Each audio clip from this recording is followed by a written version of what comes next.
we want to ask Errol 3 basic questions, right, to cover the interview, right? He is invited by the Malaysian government to contribute to food security. So how is he doing it? Number 2, show us what you have done in technology part, right, in Bukit Jalil.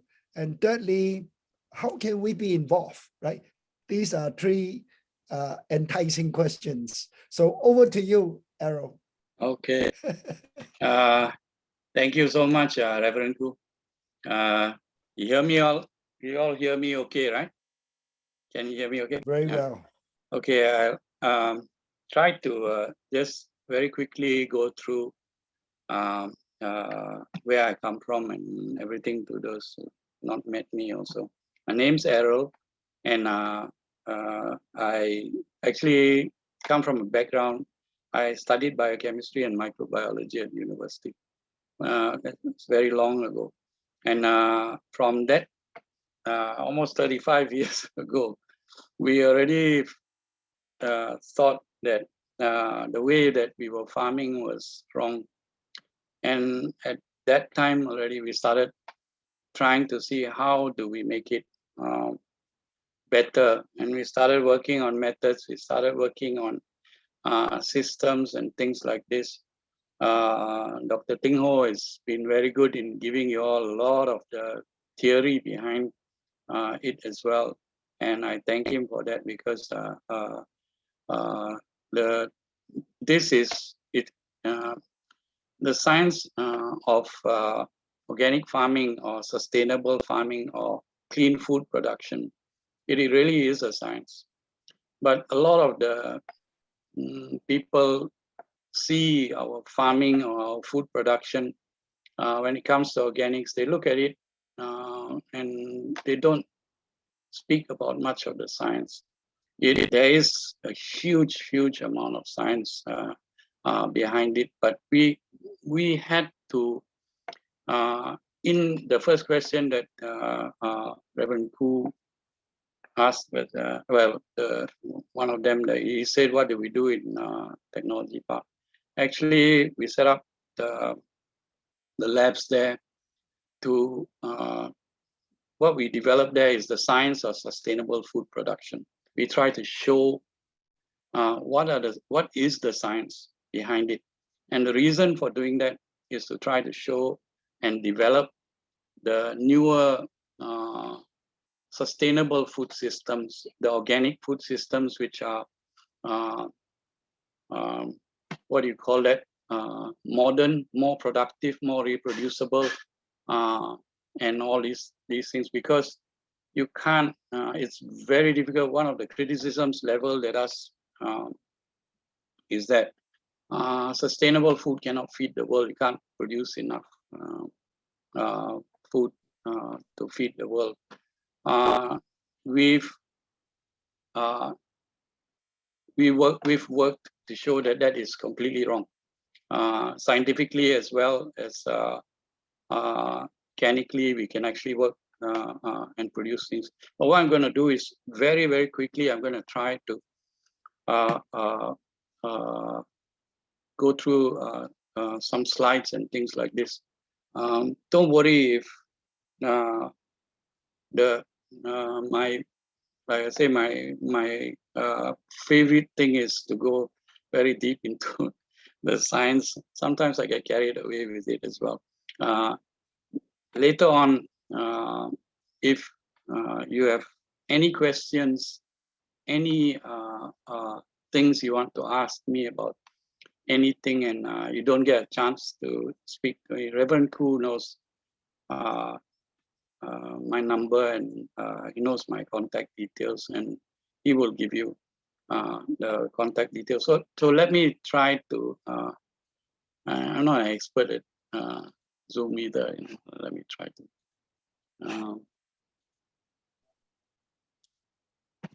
Okay, can you all see this? Can you all see this? Yes.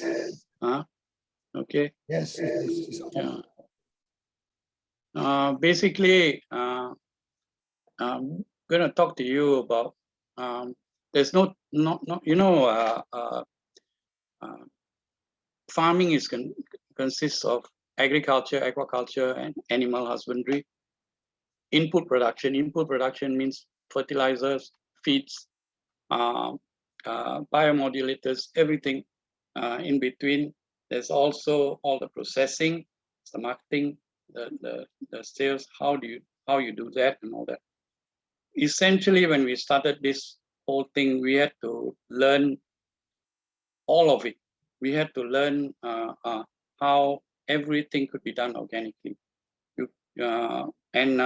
Essentially, this one here, I'm just going to focus on one part of it, which is the agriculture itself, and predominantly the leafy vegetable organic culture, and also some of the fruit vegetables as well. But anyway, we call these things because there's been a lot of stuff written on hydroponics, and a lot of people that say that hydroponics equals organics, and I think many of you already know that hydroponics is not equal to organics. They do not use organic material. It's a very different science. But we set out to, the world basically says that there is no alternative.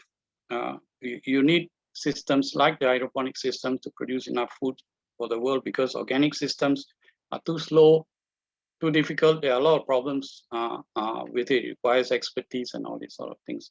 And what we set out to do scientifically and also in a real sense was to develop systems that showed that this is not true. Anyway, we call it organoponics anyway. So if you look at the, these are figures given by the government itself. We've been all through these things. We've been working actually.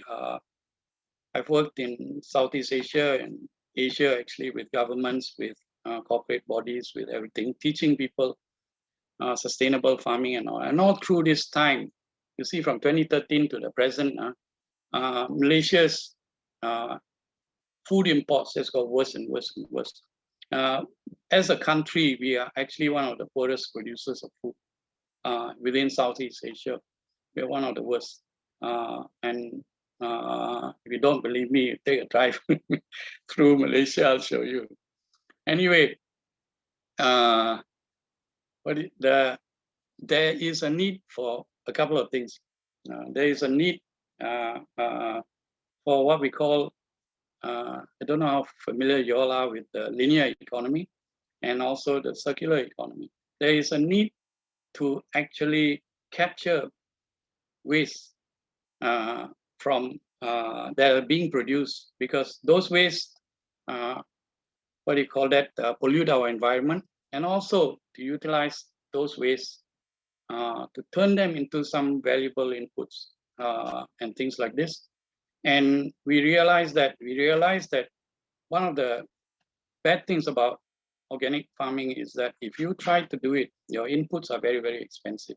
So we started with that. We started working on agricultural waste which the country produces. Things I'm not going to go into all these long things, but basically, yeah, we're saying the difference between a linear economy and a circular economy. Again,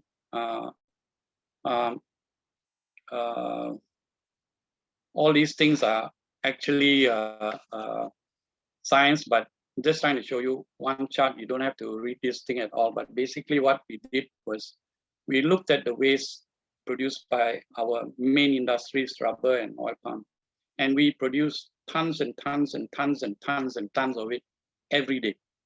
We also do not use it. We let it pollute the environment. We have strict laws about how to treat it before we can discharge it, but nothing is done to make them become really effective things. So we design systems, we develop systems. This particular one is now being launched and promoted by the government under the bioeconomy and things where we actually turn rubber waste into you'll see the liquid. We turn it into a fertilizer that we use.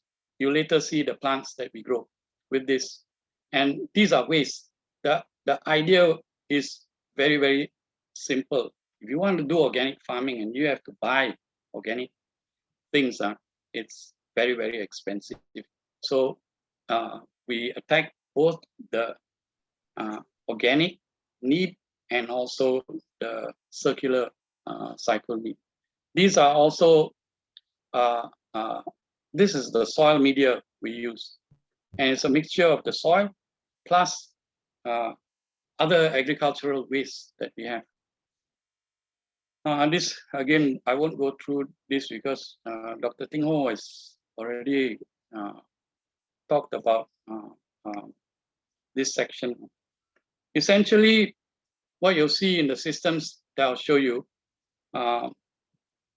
as Dr. Ting Ho explained last week, if you have a soil-based system, we basically say we feed the soil. We never feed the plant, we feed the soil.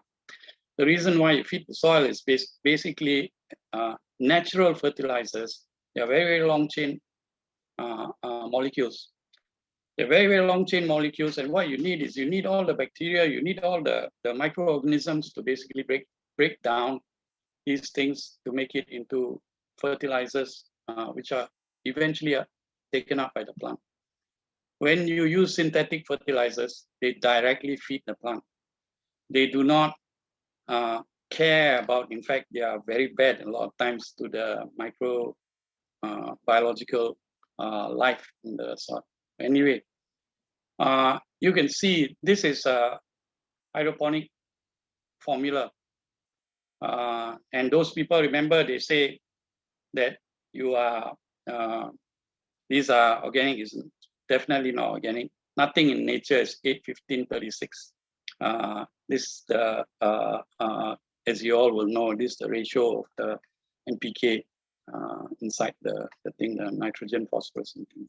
But anyway, it's extremely high. You cannot even throw this down the drain. And if you throw this down into your plant without diluting it, it also die. Anyway, we did a lot of stuff on regulating, standardizing organic fertilizers.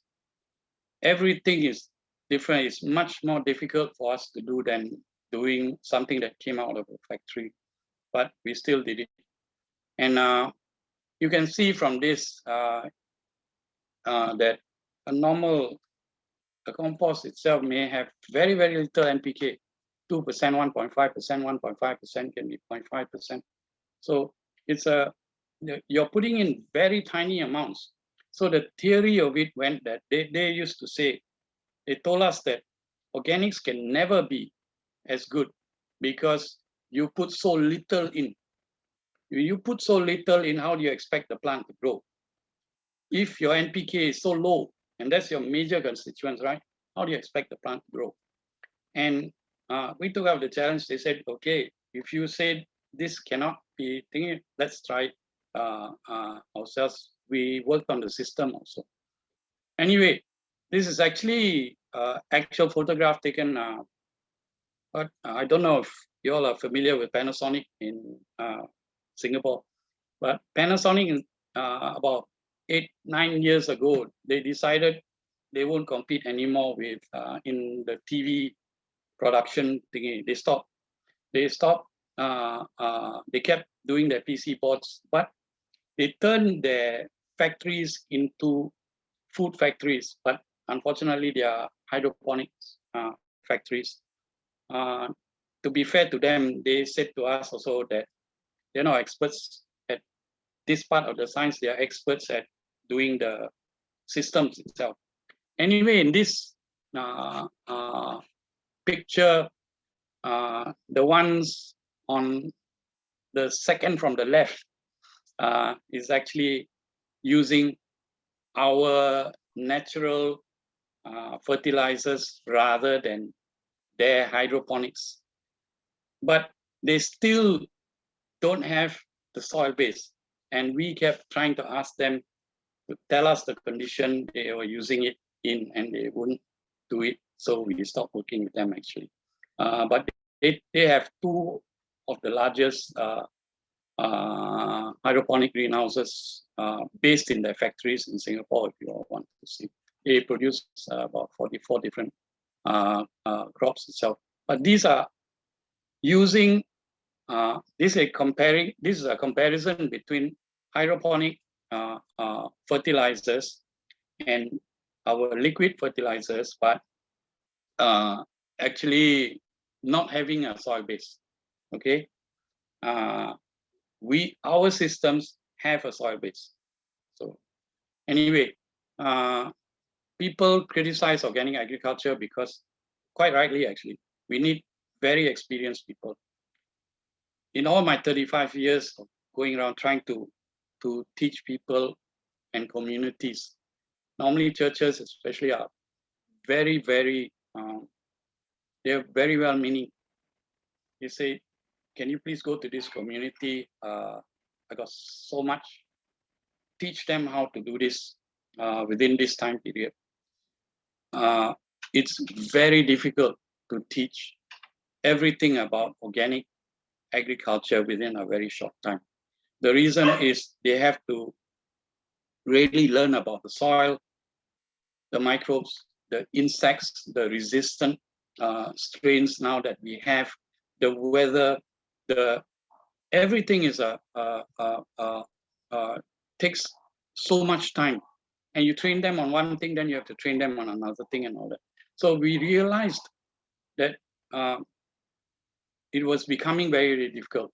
We said to ourselves, why can't we start developing systems that are modern and sustainable and reproducible, that are organic, not hydroponic? So actually, after looking at all these problems and what is required and all these sort of things, we have, I don't know if you realize or not, but in traveling in Southeast Asia, we noticed one thing. Every country in Southeast Asia except Malaysia has the family unit left in the rural areas. What I mean by that is, you go to, just cross the border and go into Thailand, you'll see the mother, father, grandfather, grandmother, children all working on the farm. You go into Vietnam, you go into Laos, Cambodia, everywhere the same. You come to Malaysia, you try to find, you'll find the oldest people only left on the farm. You won't find any of the children, whether they're Chinese, Indian, Malay families, you won't find any of them. And that's a very bad thing. It's really a destructive thing for society if you cannot get the people back. And we realized that if we just said, you pick up your charcoal and go into the land and toil under the sun, a lot of the younger, the youth, were not interested in it. So we started looking at systems where we could adhere to all the scientific definitions of organic, all the natural things, and still be adaptable to smart systems where we could monitor better, we could ensure greater reproducibility and all that. So we started working on things. This is one of them. Now, these systems, actually, there are hundreds and hundreds. We spent, trust me, we spent, I think, close to 10 years researching the science, because we couldn't believe when we started doing it, the actual science of it and what you got, the results out of, we couldn't be sure, because we were wondering why the rest of the world doesn't do this. Why does everybody say that the only way out of this thing we've done is to go to hydroponics? Why doesn't anybody else use this system? So we spent about 10 years testing, retesting, testing different things. But anyway, this is one of them. I think I explain more on this a bit. I'll just show you some of the things that it does. Now, these are absolutely soil-based, totally organic. And I can tell you that the cost of the production of these things, we initially did this, you know what for? We did this initially so that they could be put behind, put into a Orang Asli village. They could be lined up behind an Orang Asli village, and they would only need to learn a few things.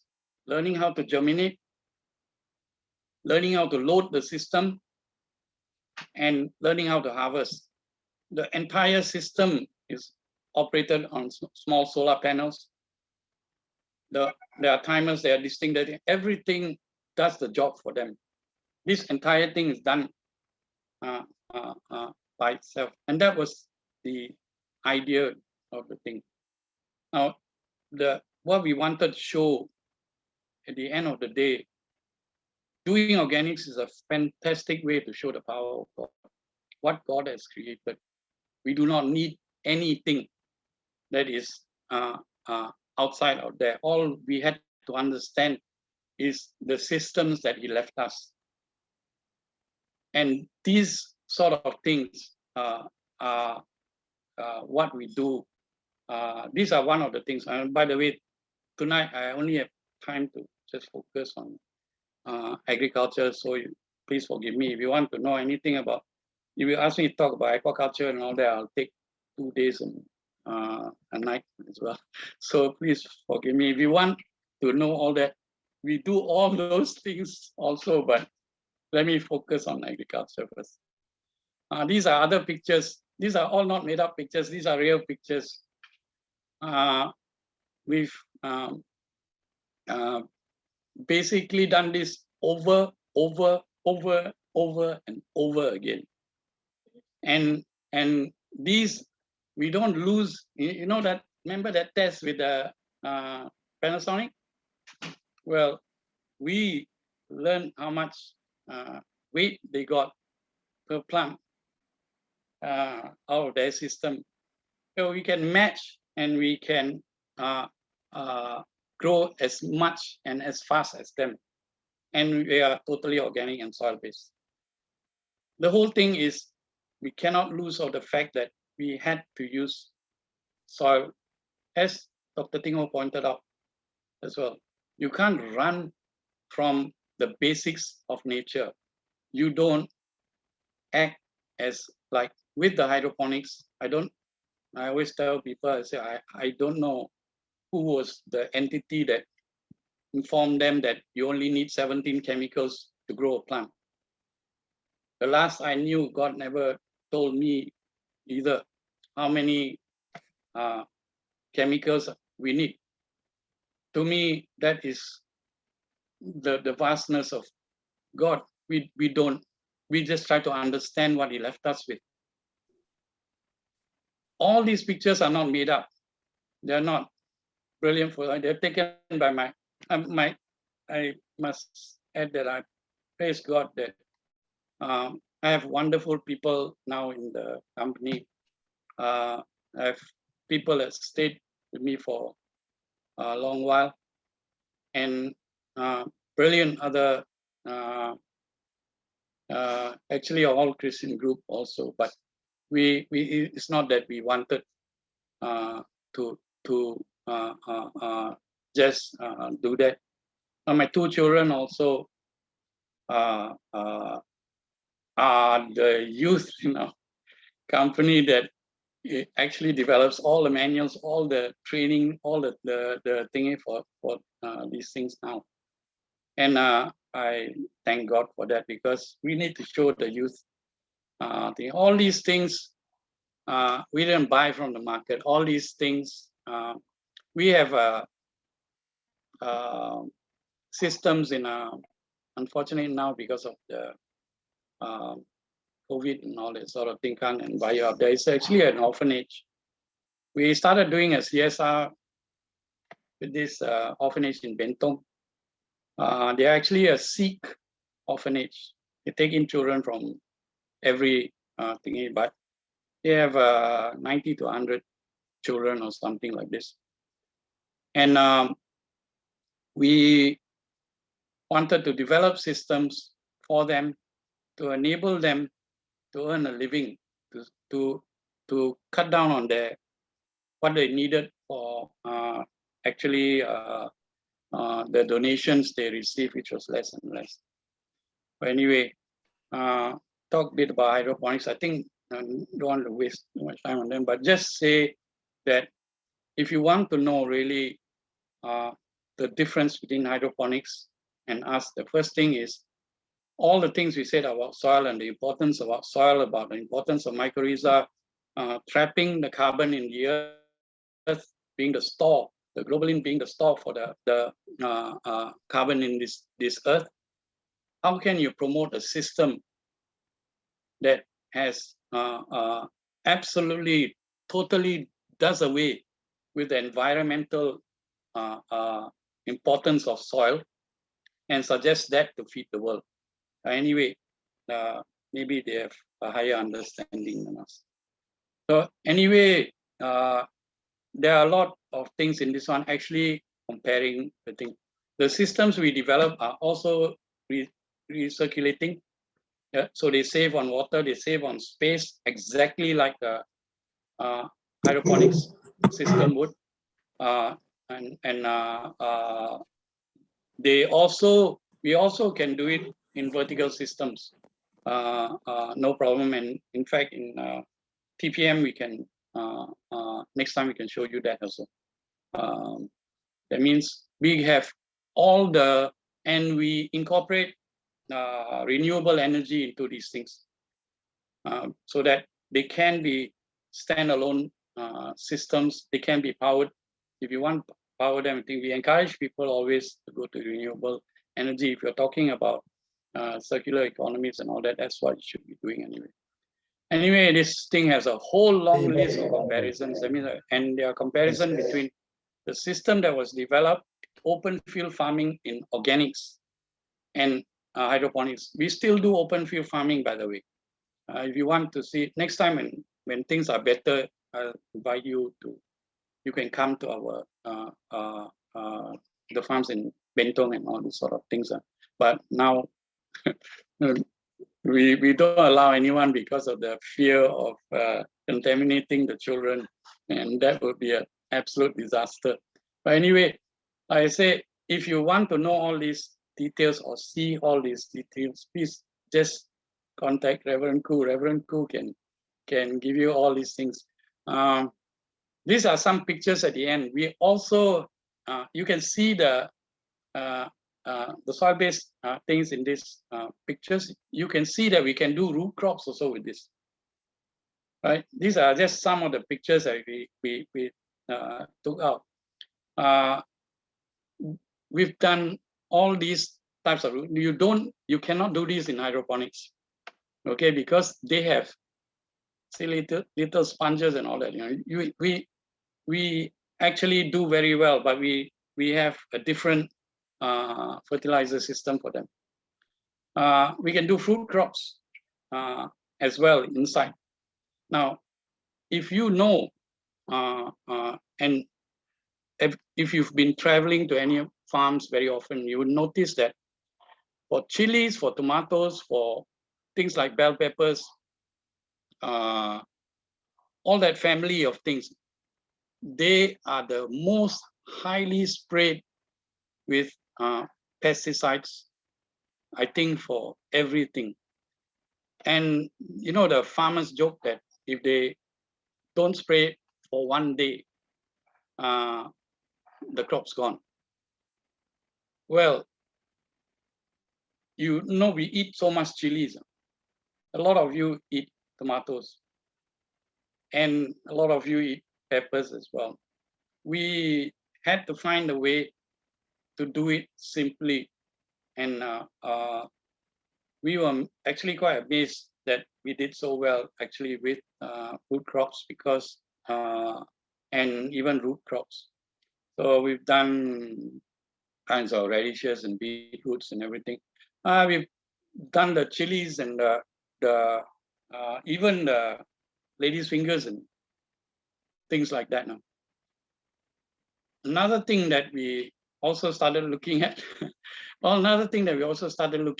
is actually the more exotic vegetables also. We don't believe that we need to import so much. And we have to show this ourselves in all our systems. We have to show, because in Malaysia, there's nothing like, everybody, no matter what science you talk, they will say, can show me. You know, that's the Malaysian way. They want to see, to believe it. So we do everything because science, for us, the science is very important, because we have to argue with the other scientists on the basis of our science. We don't want them to think or to say that we have no science at all. God left us this science. This science is there. It's just that this business doesn't pay us as much as maybe a chemical company would. And I may be being too harsh on them also, but I'm. You can see these are not made up pictures. These are real pictures from our crops.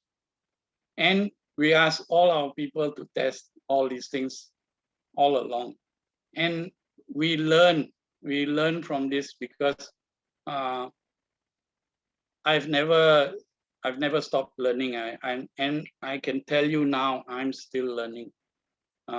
The things that God has created in this world, I will never understand, even if I had a second life through here on earth. I would never be able to really understand it all.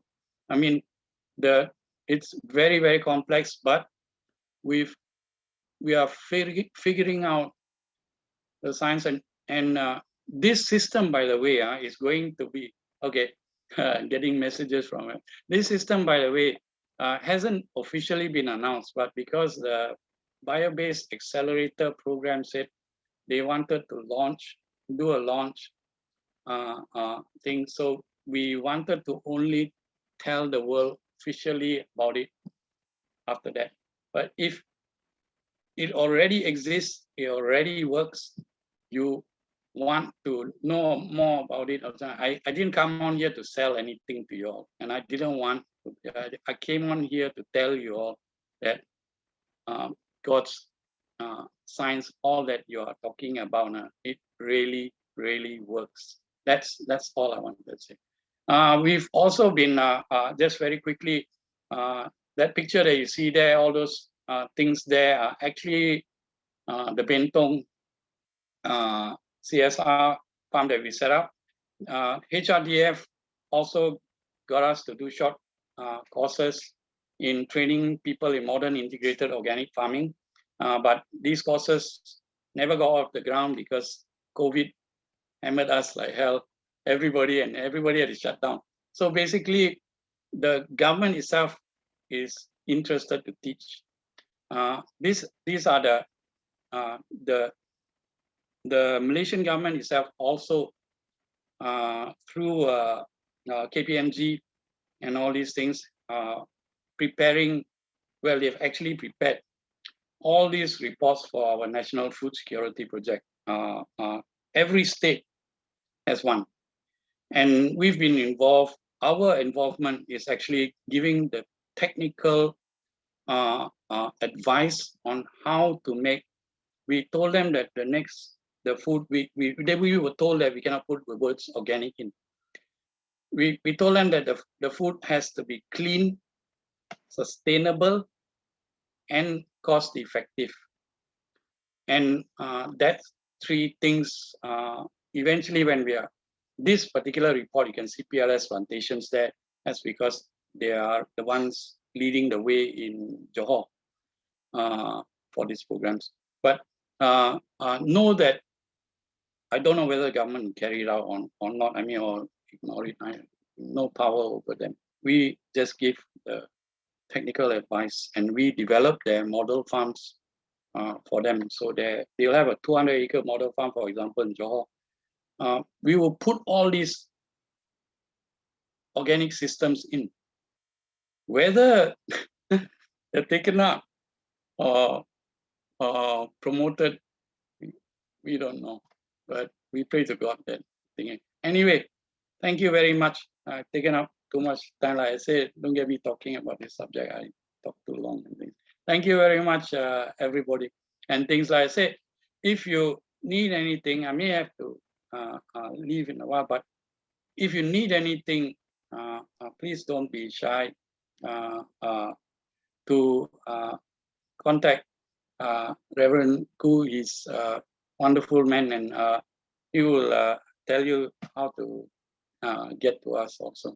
So thanks again for everything. Thank you. Thank you, Errol. Yeah, we will connect everybody. Tonight is only an introduction.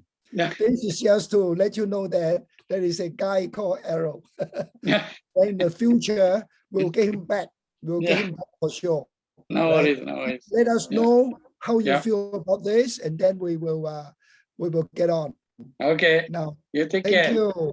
So now we come to tonight's speaker, to Dr. Ting.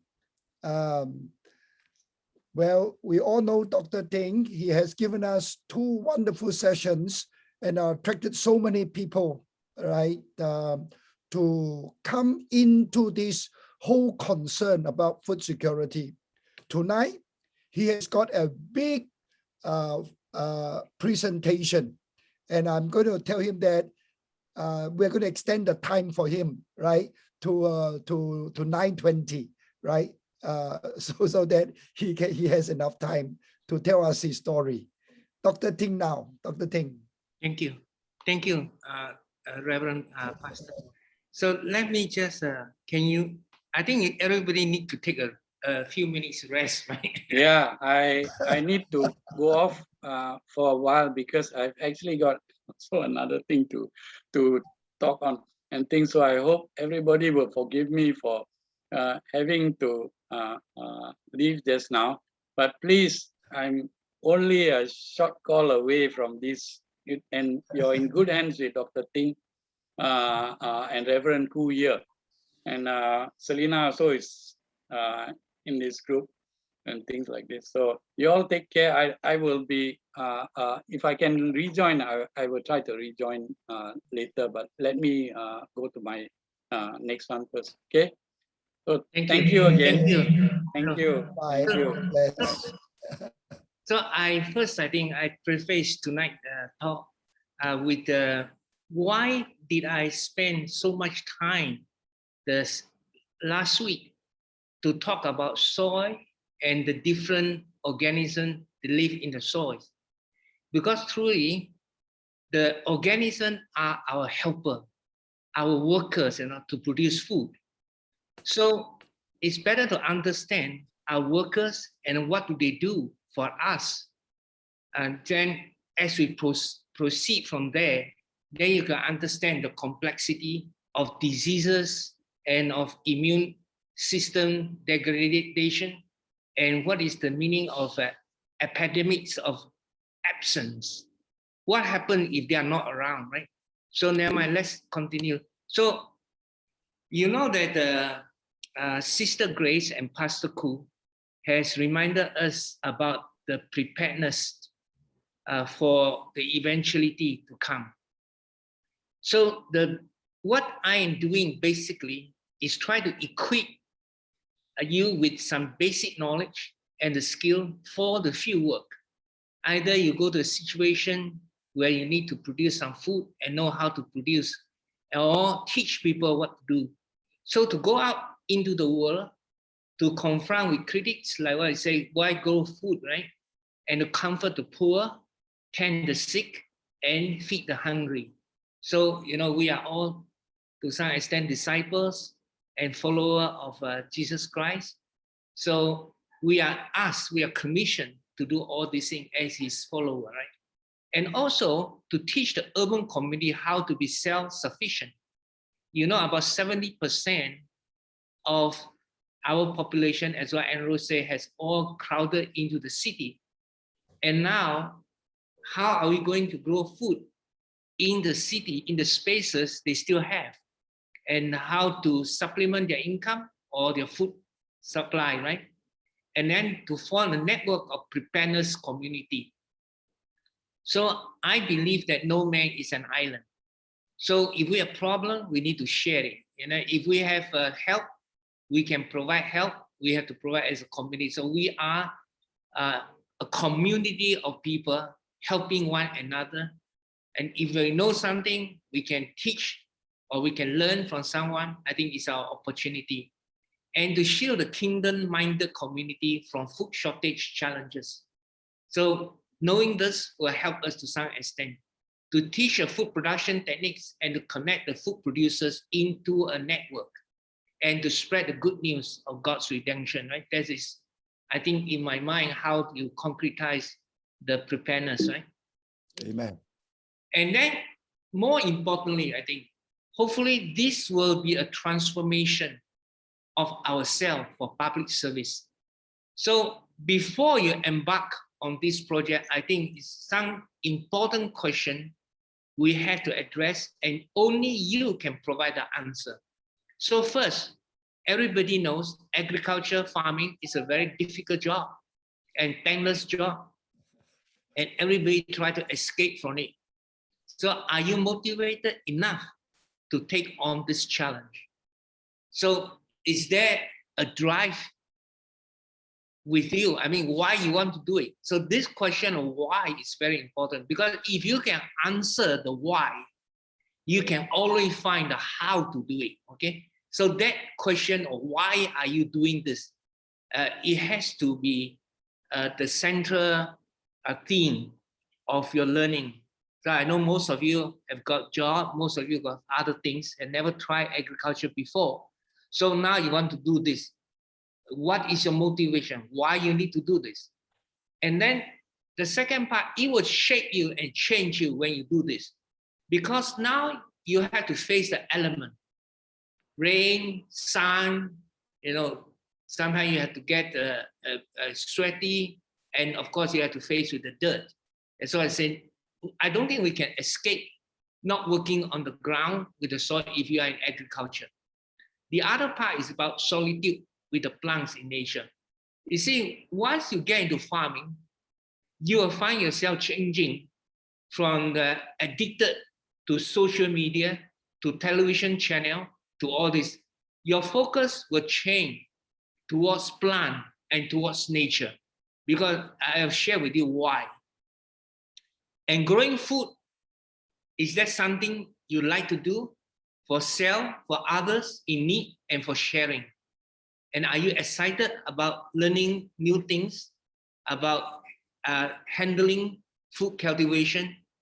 Now, then it also shapes your personality.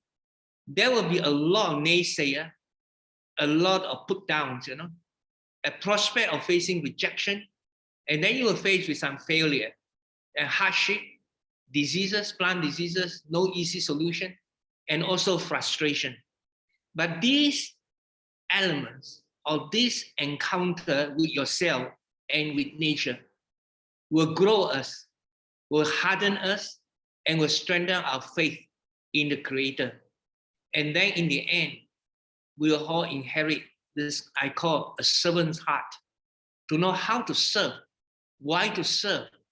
And this is the reason, I think, of transformation, self-transformation, right? Now, the principle about plants' life, these are very simple terms, maybe common sense, but this is something I learned about plant. So a plant is a living thing, so that it has all the characteristics and attributes of a living thing. Meaning they have temperament, you know, they have response function, they can react, and they can throw temper tantrum, and they can do all kinds of things, you know. And the plant needs, the basic need of plants is sunlight, air, water, food to live on. Because they are living things, they need food. That's why we are talking about nutrients, where the nutrients come from. It's very important, right? The sun is the source of energy to drive the plant's life processes. Because without that energy source, the plant is like no electric supply, because they have all the equipment, but you cannot turn it on. That's why when you plant something, important part is to expose to the sunlight. But the other thing about sun is that not to burn them, right? But expose it to the sunlight, but you also need to make sure that they are not being burned, So a plant does not eat soil. What a lot of people thought that we need to plant the plant in the soil because the plant had to eat soil. It's not, but it is planted in the soil as a foundation so the plant can stand up, you see. And the other part, it absorbs the plant available enzyme, minerals, and trace elements. Now, if you study a little bit more, you'll notice that inanimate elements, right, like iron, like aluminum, copper, in their dead form, the plant cannot absorb. It's just like us. We cannot take a piece of nail and then we eat it and then it becomes vitamin. It does not. It has to be changed into a bio form that our body can absorb. Similarly with plant. So the microbe in the soil, working with nature, interacting, change the element in the soil into plant available enzyme, minerals, and all the other elements. So health of the plant is reflected. I will show you in the leaf, in the stem, in the flower, and you can, once you start developing the relationship with plant, naturally you will develop a sense of evaluating whether the plant is healthy, whether the plant is needing something, or whether the plant is on its way to producing.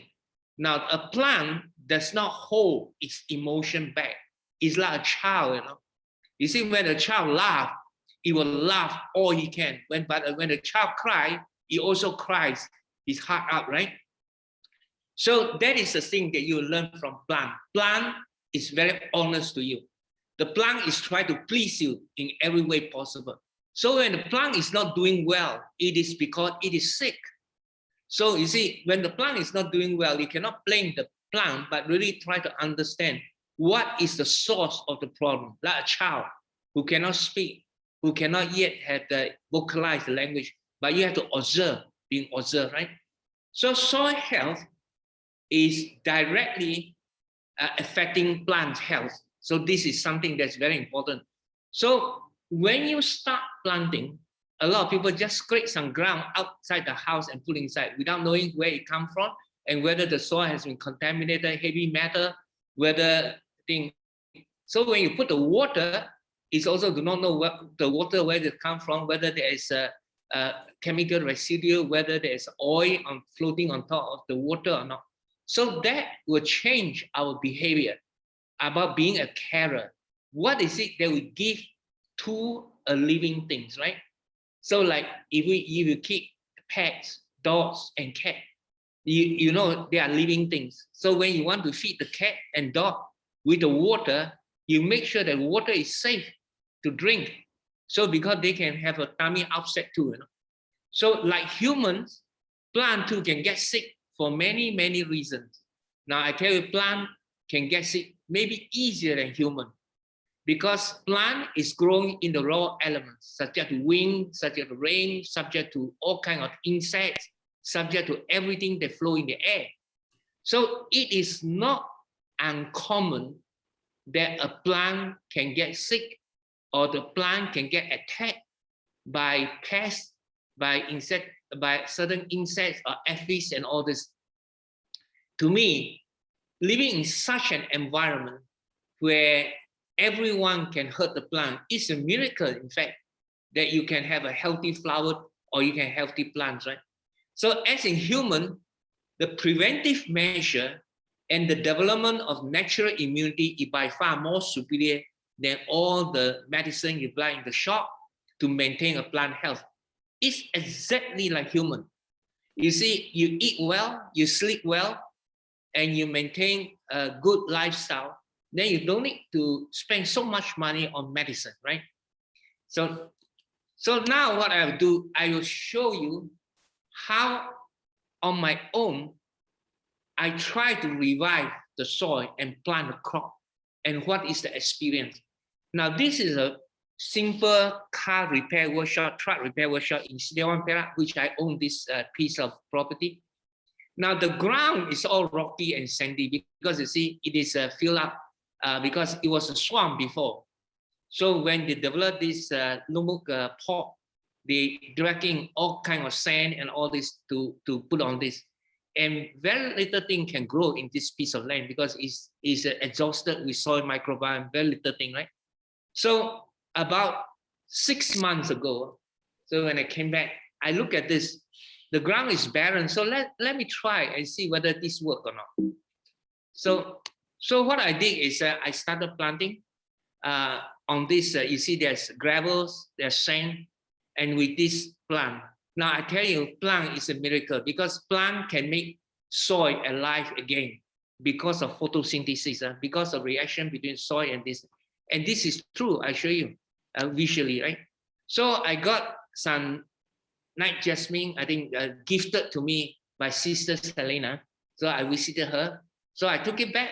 I just planted on the ground and put some laterite soil, you know, somewhere there. I scrape outside and put it there. And then I start growing it. Now, this, and also I bought some lemon seedling, and then I just plant it after it is planted on the ground.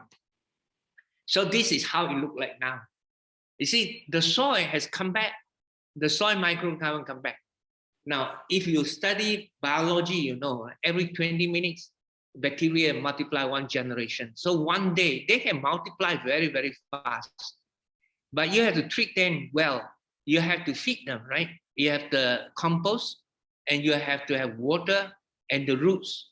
The tree, the plant, as I mentioned to you last week, that they provide sugars to feed with the plant microbe, right? And now after 6 months, you see it revived the place from the barren kind of land to one where there are trees growing and birds are coming, butterflies and all these bees coming. So it means that we can make a difference, even though when the soil is sick, when the environment is so barren, we can revive it. There is hope, you know. There's always hope. So now this is the current, we don't use any synthetic fertilizer, no pesticides. You see the leaves are coming back, and it gives a lot of joy and happiness, right?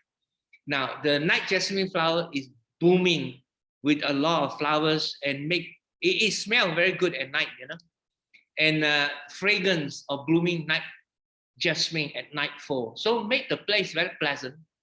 So one thing I want to share with you is that we are not only planting food, but the skills set that you develop can also beautify the environment that you live in. There's no one telling you that you cannot plant flowers. There's no one telling you you cannot plant some hedges, you know. So in the city to beautify the place. So we have many things that we can do. So, and lime and lemon tree, you see at the leaves and look at the fruits, they are beginning to bear fruits now on the casturi lime. Now, so that part, I think I just quickly to communicate with you that it is possible to actually revive a soil through bioremediation.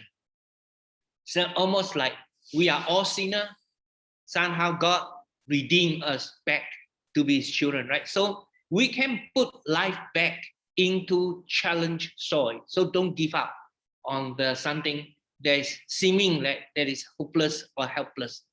So now I come back to how do you grow healthy plants? So normally a planting needs a healthy seedlings, almost like a child. So you get a healthy child, you know, no congenital these diseases, and then this the child has a better chance of growing up, right? So the seedlings are very important. So the seedlings, when you grow from seed to a seedling, that needs certain care, right? So that is the part. And then of course you have to grow the plant in the soil. So you have to prepare dig a hole and maybe put some compost and the bedding and making sure not all the rocks, you know, it's too hard to dig. So if it's rock, you have to remove some of the rock so that the roots can expand out to the neighboring soil, right? And then use only compost, mulch, and fermented cow manure and food enzyme. That's all I use, all natural, and you can prepare it quite easily. But you have to provide water for the plant also. And then weeds, of course. A neighboring area, if you're growing up, you have to take some weeding and no pesticide, just your hand or chanko, you know, and watch out for any insect attack on the leaf. Now, in my case, I don't use any pesticide or herbicide. You just use visually. You can see there's not a lot of insect will come, like butterfly will lay an egg and then they hatch out into caterpillar. And if there's excessive caterpillar, you can remove it by hand or remove it by other ways. Like they use garlic, you know, or onion and pounce it and squeeze some water into the thing, or use the vinegar. But in my case, I'm lucky. I think there's not many insects or this come to attack. But there are some home remedy that we can always share next time, right? And then of course, watch out. And then the other one, trimming. If the branches are too big, then you have to trim them somewhat. So before we start planting, so you have to learn something about how do you evaluate the health of the plant and how do you know their needs. So here is something that I learned. So plants are individual. They have their unique personality and their needs are also quite unique because of the environment they live in. Because you see, the soil is not uniform. You know? So some area more sandy, some area even more clayish or this. So you have to understand the environment, the needs will be a bit different, right? So depend on soil type and also depend on the area where you plant the plant. If it is a windy area, of course, you may have to get the wind shelter so the plant is not blown over, you know, because the plant is windy, the branches can break. And if there's no airflow, then of course it's not so suitable for planting because the plant also needs a flow of air. And then of course, making sure you're planting an area, the soil is not clogged with the water or soaked in the water all the time. The soil need to be able to breathe. The roots also need to breathe, right? Now, healthy plant have radiant and strong leaves. So if a plant has leaves like dark green color, you know, and greenish, and then big and large, that means the plant is healthy. Because to me, the leaves are the faces of plant and also the solar panel. Because the leaf will capture the sunlight for photosynthesis, right? Now down below you can see carbon dioxide plus water with the plant, green plant, you know, chloroplast, and then with the light, sunlight, they change to glucose, oxygen, and water. So then other things will follow from the glucose, or meanwhile they make pigmentation, they make all the other organic products from photosynthesis. So happy faces of a healthy plant. You can sense after you become a farmer for a while, you can know that the plant can smile with you, you know, and it welcome you. I mean, because this relationship is developed at the brainwave level, right? But it can comfort you. Actually, it can calm you down, you know, and it can show you that they are happy and you are happy. The plant is trying to please you most of the time, right? Now, and then the flowers and the laughter. You see, when you look at the flowers, there are a lot of flowers, and usually they try to do the best they can to please you. Actually, we have to thank our Father God to create all this wonderful, wonderful things, right? For us to enjoy life. And then I think you will miss life, miss a big part of life if you don't get involved with plant or don't understand plant and don't have anything to do with plant, right? Now, and then root system is very important. So they communicate with the leaf and the roots. The plant, how did they communicate with the leaves? You see, they have this called essential oil, you know. They can evaporate, they can release from the stomata and then to please us, like fragrance, you know. If you spend some time with plant, you will understand. And then the root system is there for them to absorb the nutrients and the fight of they can produce their own antibiotics and all this to defend themselves. So when a plant is strong, is healthy, it will have a strong root system. That's why when you start planting, you have to remove the hard object in the hole that you dig. Because if it is the ground is so hard, there's no room for the roots to take shape. Then you are not able to grow a healthy plant, right? So fruits are the rewards. You see, they are living things. So they are very clear rules. So if the plant is healthy, the roots is the leaf is there, the flower is there, the stem is there. Then you can see. Then when the green leaves, when the flowers come up, and then of course they produce a lot of fruits. So this is our reward for the labor for caring for them, right? So it's very fair, I think. You take care of the plant. What you give the plant is what you receive. What you reap, what you sow. So how it's going to change us through this farming is basically it tells us that you are going to get back what effort you exactly put in, right? Like this is a system, So now of course, finally, if you grow a healthy plant and the fruits that you eat is very satisfying because it is original and it is a gift of nature, of God has given us to bless us with your food.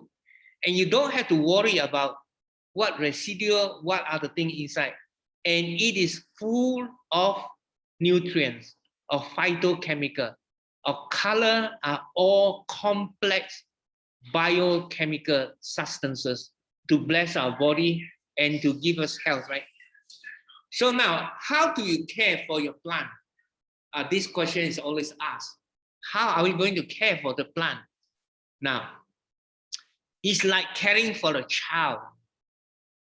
The plant is immobile. They cannot move from to go to this place to find food. But even though underground, the roots, and last week I told you, the roots has got mycorrhiza, avascular mycorrhiza, like Samaritan, they will go and food for that. But most of the time you have to feed the plant with water, and it changes our behavior because it's a constancy and observant attitude. We need to be a good farmer. You cannot say, today I care for you, next day I don't. It's the constancy, It's the development of a routine, Like in the morning, you will see how the plant change your behavior. You know that you have something is exactly like tending a pet. The plant need to be sheltered from being over flooded. The plant also need to be fed with some water, and now not overdoing it. Some people flooding the roots, and that's the wrong approach. Okay, you might as well feed the plant with less water than more water, but you have to make sure that, let's say, there's sufficient water to moist the soil, but not to flood the roots and soak the roots in a pool of water. Then the roots begin to rot. So when the roots begin to rot, the other pathogenic fungus will begin to attack the roots, and you develop root diseases. And from the roots, and you go out the stem and the root and the trees and so on. So you have to make sure the plant roots can also breathe. You see, the organisms in the soil, they need oxygen, they need water. But when you flood them, they are drowning in it, you see, so they cannot, So then plants are also subject to malnutrition, heat and drought stress, because they are living things. So in the giving of the nutrition or nutrients to the plant, you have to observe. Now, slowly, as you develop, you need help. I think no one can get all the knowledge. You may have to go to some organic shop or some people selling the organics input, and you ask and learn, right? Like what Arrow is saying, it's not just NPK. Don't use NPK synthetic because there's a lot of nutrients already in the compost in the soil, and I will teach you how later on in the presentation. And then preventive measures needed. to provide the nutrients and the water in proper measure, right? And watch out for pests, fungal infection, and epidemic diseases. This can only be done by observing, by spending time watching the plant, because you cannot treat plant as a dead thing. They are alive. They will tell you that someone is eating the leaves. You can see, I mean, the leaves are missing, and if the fungal attack, the color change, the smell change, and then if the trees are being the trees being attacked, wilting can happen, and then the leaves are no longer shiny, or dark color spots appearing. And just like if you are medical doctors, you got to examine the plant. It's like patient, right? And then build a network of shared interest in plant care. Whether you are experienced farmer or you are not experienced farmer, I think it's a community of carer for the plant that you need, because always new challenges will come out, because a health maintenance is a dynamic process. Because the plant is healthy today, there's no guarantee you'll stay healthy tomorrow if you don't take care of it. And sometimes other elements enter the place that you are not careful, then the plant get infected, and then you have to really take the remedial measure, right? So basically tell us that we have to stay humble, as what Arrow also say. You cannot fully understand how this living world, this biosphere work, but except that we have to be humble and learn, So now, extension services and professional help is very important. I realized this, I think, when I start. So luckily, I have the privilege to get connected with many experts in the local university as well as internationally. So we have to have an open channel of communication. If problems come up, we share one another, and then we try to find solution, right? So there are opportunities to apply eco-friendly biofertilizer and plant-derived micronutrients, enzyme, herbal extract for infection, and then such product can be produced locally at the farm. So not all the things that need to get chemically involved. Plant has a lot of nutrients, a lot of chemical too, right? Like Chinese medicine, plant herbal extract, sometimes they are very powerful, to heal the sick plants. So in collaboration with MEO and also UTN, we are developing some products called bioproduct, and then that can replace the conventional pesticide and fungicide to help the farmer. And this will be available, I think, to share it with the brothers and sisters to grow healthy food, So improving the function of the soil food web through natural bioproduct are the tools, for soil microbiome. So since we cannot avoid working with soil, so we have to understand soil is full of different type of communities of living things. It is called microbiome, right?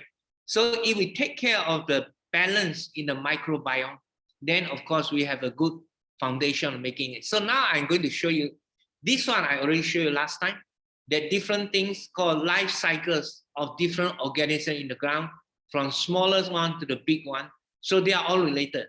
A healthy soil will have a balance of these living things, right? Now, unhealthy soil is overtaken by certain bacteria which are pathogenic. So now, very simple. So farmer, inexpensive, farmer don't have too much money, but you can gather some soil, or you can go and buy some soil, and also some tools to water, and then coconut fiber or some dry leaves or what, So these are the basic. So all plant material are precious, and never burn them or never throw them away, because they contain a lot of useful substances, although we may not be able to eat it. But like fiber is the food, for the microorganism, and they are the prebiotics. Now then biotic will eat the prebiotics, right? So fiber is a source of prebiotics, So of course we have to treat it first before we put there, So you see, if you pile out in the place, then the color will change, right? The compost. So this is when it changes, then you can use it, So I will show you how you can do some compost. So they are called green compost, brown compost, water. You see, brown compost, brown leaves. Huh? So you have to gather the source, the ingredient, brown, the leaf, dead leaf, and then some clippings, they still green color, they can mix together. And then you can also put the kitchen waste, but not the fish, not the fish and not the protein substance. Because protein, they will attack smells. And then you have a cat will come, dog will come, and these rodents will come, and mouse will come, and then give you a lot of trouble. And then you have flies and all these things. But if you keep your compost seed clean, actually you can put it in a nice place, and it has no smell. And then of course microbes, inoculant, you can also source it and you can put it. And then the other part you can do is fruits, like waste and all this. You can turn their fruit enzyme, and then it's almost like brewing vinegar, fruit vinegar. And then these are all microbial things, and then they can turn into enzyme, and you can dilute it, and then you can apply to the plant. And then of course making organic fertilizer with the cow manure. But this cow manure you have to select very carefully, not from the sick cow, from a healthy cow, and preferably grass-fed cows. No antibiotics and none of those kind of chemical in the manure. Because then, of course, you don't worry about it look dirty, but actually it's very healthy, right? So you have to brew it, you have to ferment it, and then this one I don't know whether this can maybe they can see now. Can you hear? Tarik lembu, baja organik punya.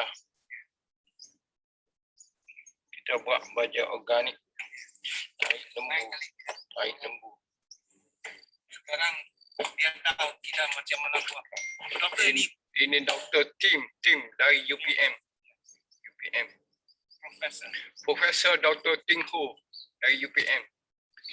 So this is what I make, in the farm. And the other helper, which is very much important, is this called earthworm, right? Everybody encounter earthworm. You see this called vermicompost, and you can use the exudate or the what exude come out from the earthworm to fertilize the plant. And then you see, if the healthy biology in the soil is very important, but you see what comes out of the earthworm tube consists of not just the mineral, but also other living things. That is that's why I explained to you last lecture, right? And it's very easy to do. You put some waste plant material, some dry leaf, and then of course you have to protect it, otherwise the birds will come and dig out the earthworm. And then of course you have to cover with some stone and make sure that it's in a moist place, and you have to water it, and then to keep the earthworm keep on working, right? And they grow very fast. And you can also build a well, like you put the soil inside, and after that you can dig out the soil to be thing, and then you can grow the earthworm or use the earthworm to feed the fish, you see, or the chicken, and you can collect a lot of this thing. That you can do in your backyard. So this Institute of Bioproducts, I have a good collaboration with the professor and then also with the institute. Then some of the product you cannot do at home. So because you need the equipment, you need to make sure that they are not contaminated. So you have to do in the lab. And luckily you have a network of the people and then to do this.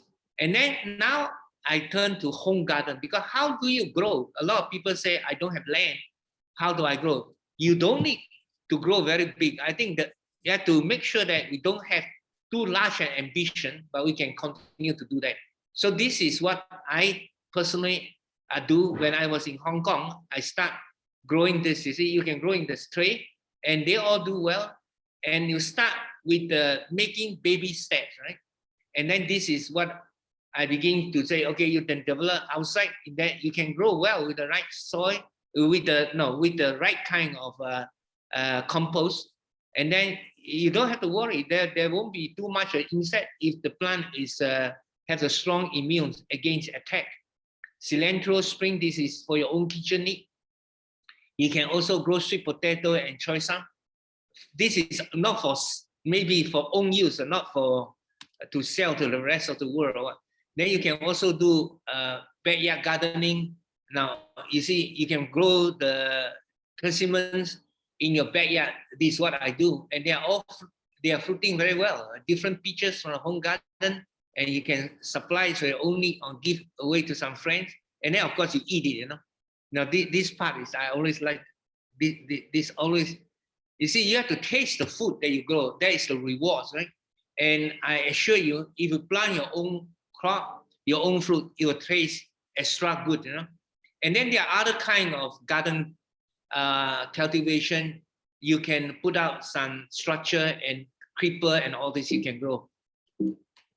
Now, then you see, this is what in my backyard garden, in my workshop, I also grow fish, And I have a winter melon, and then I have this called passion fruits. So there are a lot of things you do. Then, beside the home garden, you can also go potted plant. You see, you can put the soil in the plant, and you can grow it. You can eat it, And if you really worry about a lot of insect attack, build a small greenhouse in your backyard that you can grow a lot of fruits inside, a lot of food inside there. Now this is what my friend is doing, in France. This is a herb tea. They can do that, and of course you can grow ginger, black ginger. You can grow chili. Now I just go to quickly, and you can even grow the nursery plant, and then you can grow all kinds of foods. Now then come back to food farming. Now in the food farming, there are a lot of people in the community can grow something like that. This is a community farm grown by Korean, in Korea. You see, they grow a few rows. They don't need to grow one kind of crop. They can grow about 20, 30 different kinds of vegetable and to share and to go out to exchange, right? But this is, you can put all this structure, grow, this is sweet potato, I think. And you can grow inside the thing and then just grow on top of soil. You can rip it, you can harvest it, you can even sell it. Now, this is the project from the ground up. Now, if you want to grow really now ready to go bigger scale, then you have to prepare the ground. And then this one need more effort, You see, then you got to do the drainage, make sure that the soil is still and keep out all the rubbish and burn that and get ready and put out some greenhouses for nursery. And then you can work on nursery germinating and start planting. And these Ulan Raja plots I planted, they all come out good. And then grow a mixture of fruit trees if you want to get food cultivation. And I experimented, well, all they come out doing good, right? Mangoes and then collection of fresh herbs, And then here I just want to share with you, not only in one place. I think once you have done successfully, you can do the experiment in many places and work a global network. Now, this particular one, they introduced these are my friends in Europe, right? They work together with me, so exchange the technology. They are also doing small farming, So basically, now in terms of the harvest, you will always be pleased if you do it with your hand and understand the plant and take care of it. Now, this pumpkin field, you always will have harvest, and don't worry too much about diseases like doctors are always taking care of sick patient, right? But not everybody is sick. Once in a while, our immune is down. We got infected with certain things. So when that happens, we should not have too much fear in us, but we should find help. Yeah. So you see, these are fruits and all this. Now, this is the end of the presentation. Basically, don't worry about having to start very big. I think even starting small can get us somewhere. But it's the process of learning, you see, and how to develop a servant's attitude, a servant's heart. And the plant is blessing us. So we in turn work hard to bless the plant. So this is my conclusion. So basically, I see his master said to him, well done, good and faithful servant, right? You were faithful with a few things. I will put you in charge of many things. Enter into the joy of your master. So we will have a share in his kingdom. Thank you very much, Pastor.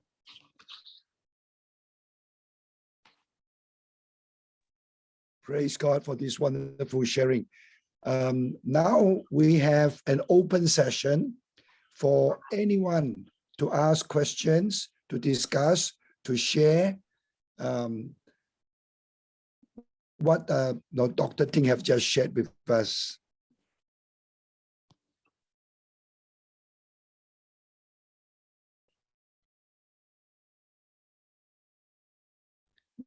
Okay. Okay. Yes. Yes. I hope the presentation is clear enough, Pastor. Very clear. Wonderfully clear. So now, yeah, you got thumbs up. Thank you. Thank you. Thank you. Yeah. So basically, I think what I like to share is don't be afraid, even though you have never planted anything in your life, because you see, it is not that complicated. It is something you try and you learn. It's a journey that as you do it, I think you appreciate more and more about this God's kingdom. It is so mysterious, and yet it's so simple. And the plant is blessing us. Can you imagine? The plant is every day is blessing us, smiling at us, make us happy, bouncing with joy, laughing at us, So what else do you need? So if we don't have this relationship or do not know how to establish this relationship, we are missing out certain part. It's very important part of life's journey. Yeah? You know that the plant can welcome you, you try. You grow some flowers, you grow something, and you tend to the plant. The plant, when they sense that you're coming, they will emit certain fragrance just for you. Yeah, you will be surprised. No, I'm not out of my mind. You can go and search. You can go and search. And the other part about plant is this. The plant can slow down our wavelength, Now in Japan, they call Shinko-yoku, right? In Chinese, called Sen Ling Yu, Sen Ling Yu means that you go to the forest at a pine tree, and that is one scientist, I think his name is called Chen Li, Dr. Chen Li. I met him before. So he started with the forest medicine. So I asked him why. He said, do you know forest can heal us, The plant can heal us. So I say, really? Now there is documented evidence in Korea, because people live in the forest, live in the city too much. So they have a lot of stress, right? So the children in this environment turn out to be bullies. They like to bully people, right? Because they lost the empathy, They somehow they cannot understand, right? So a judge sentenced these children before they are adult, right, to spend 6 hours a week in the jungle. Okay, so the teacher will have to take these problem children to the jungle, and after a few months, the children no longer, they lost their aggression. Yeah, great. Yeah. Just sharing, in Hangzhou, can you hear me? Yes. Dr. Yeah. In Hangzhou, near to Hangzhou is a place called Anji, that's called a bamboo forest, and it's called oxygen lung. So you can go in there, have tea and sit in the bamboo forest, it's very nice and very pleasant and very peaceful. So thank God for nature. And yeah, right. It will certainly change us. You see, nature will change us. So if we allow ourselves to be changed, to be molded, you see, I believe God created all these living things, not only to feed us, but also to make us a better carer. Had to develop the empathy, empathy as a human being, the humbleness, the kind of feelings for the plant. I believe the reason plant is rooted in the ground, not moving, is to show us what is the meaning of steadfastness. The plant live few thousand years, no move, you know, and yet it can grow. So you see, when we say something, we don't do something, we don't move for 2 weeks or stay in the place for 1 year, it's too long. We don't have the patience. So you see, that's the meaning of steadfastness. I went out to California mountain, you know, in the Sierra to visit this 3,000, 4,000 redwood forest, right? Yeah. Now, really, it stayed there for so many years, you know. Yeah. So how did you feel when you were with the redwood? Oh, you see, one thing, it gives you the awe of nature, right?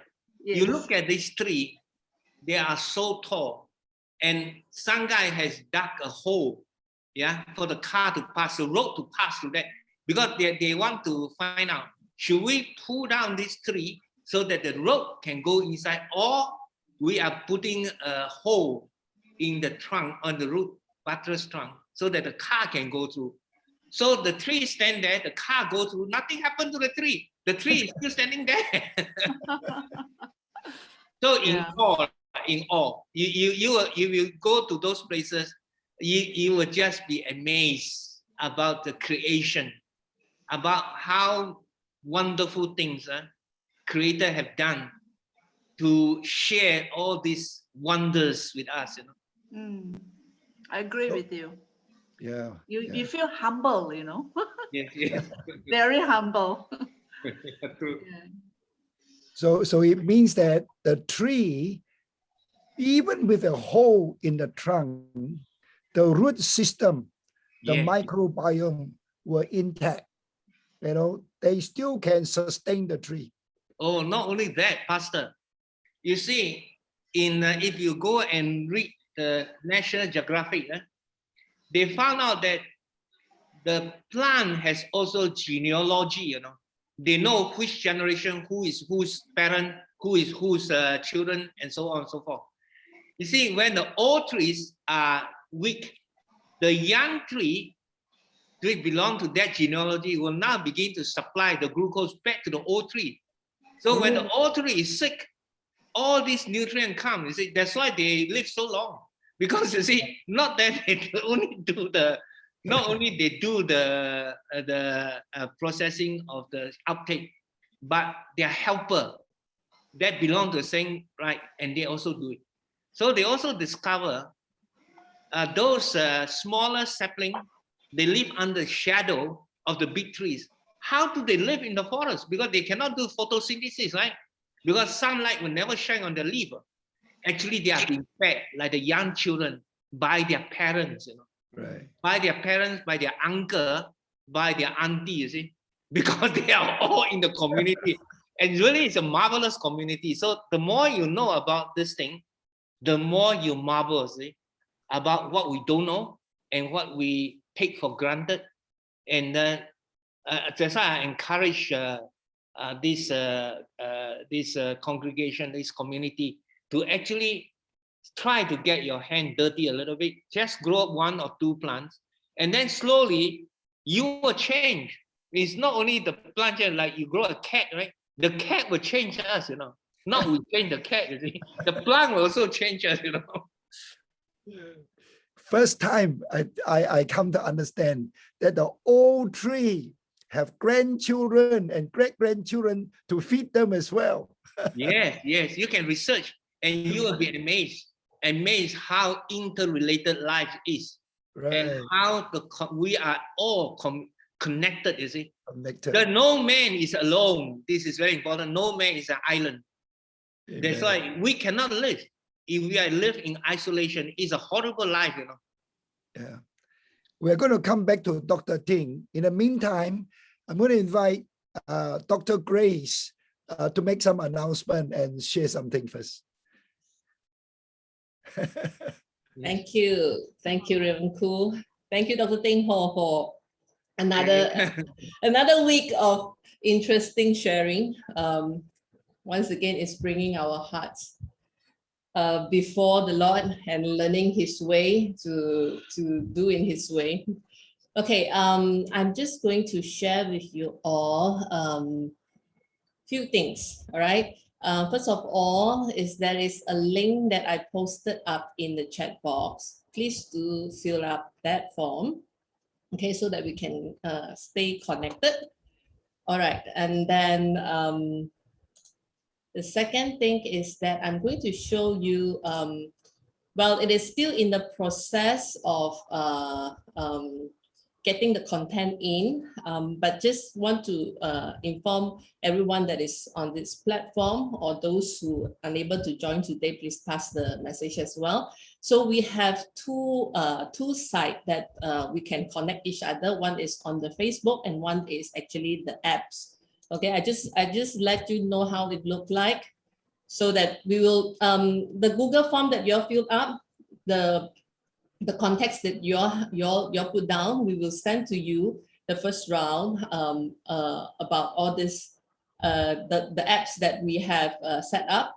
So in the apps, okay, so it will put down all that the events that we have in under Refuge. So including disaster and crisis preparedness. So like just now, Dr. Ting Ho has mentioned, where even though we are growing food, okay, understanding about food security, eventually is the main core things is that the preparedness of the times to come.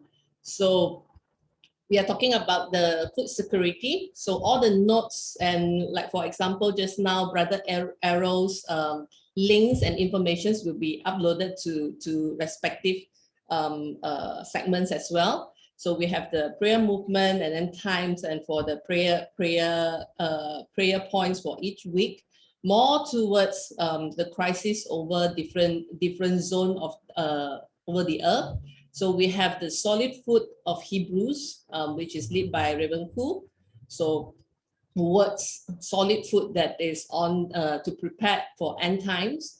So we have the medical student groups as well. Is a group that to prepare a new generations of send forth team. So we have a beacon channels, which is for mental health. So it is coming up. So just a brief introduction. So next month, July, the topic will be on mental health.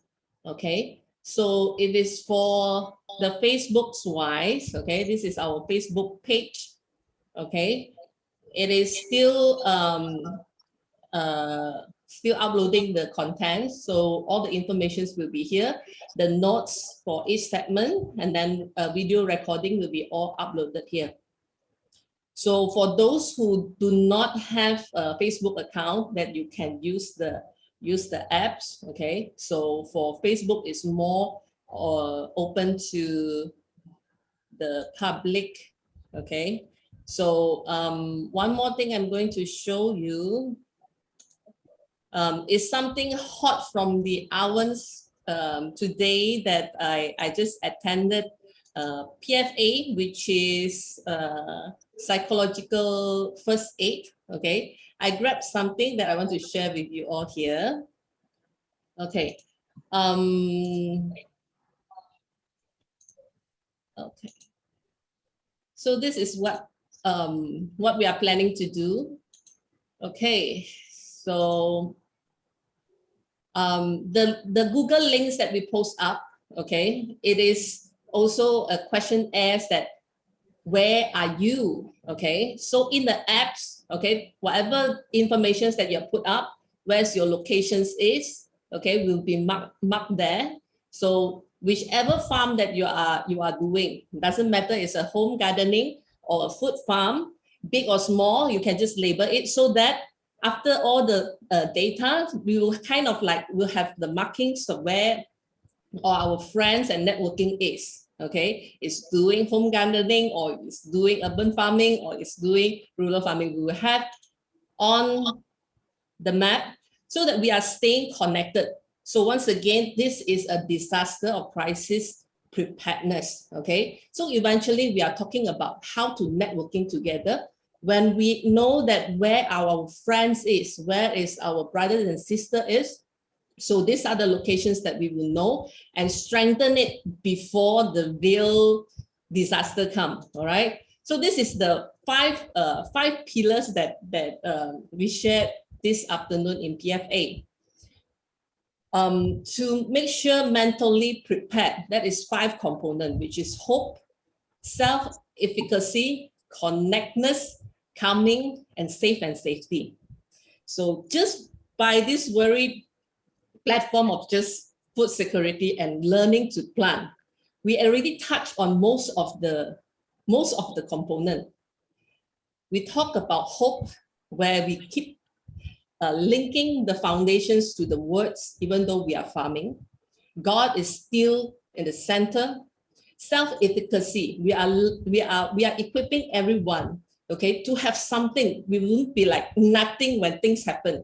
We will have something. We are connecting each other, okay? We will know, okay, let's say I'm in KK, now Graceville going to lockdown tomorrow, okay? But I will know where is my next help, okay? The next kampong, maybe opposite there, I have some connection, all right? So where is the connections is, okay? It is not just, the connection is not just about what I can get, but it's what I can give. This is the kingdom mindset that is what we are learning from Dr. Ting Ho as well. Understanding the networking in God's hands. So calming is when we know we are calm. So when we know we can help others. So safety and safe is about when we know the very truth, the